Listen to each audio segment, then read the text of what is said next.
একজন শ্যামা বর্ণের মহিলা দাঁড়িয়ে বলছে, কেন কেন অধিকাংশ মহিলা জাহান্নামে যাবে? মক্কার মহিলা এরকম সাহস রাখে না, মদিনার মহিলারা আজও এরকমই। কেন যাবে?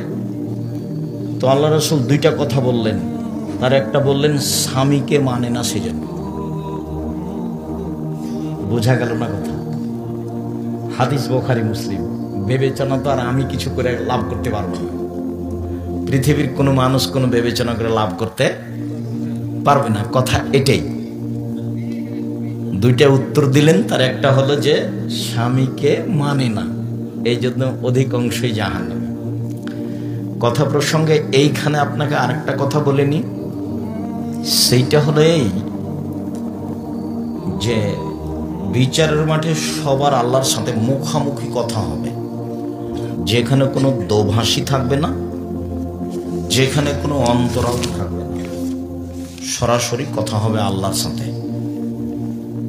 কথা হওয়ার সময় ও ডান দিকে দেখবে, তখন দেখবে তার কর্ম, বাম দিকে দেখবে, দেখবে তার কর্ম, সামনের দিকে দেখবে জাহান্নাম। এটা হলো অবস্থা।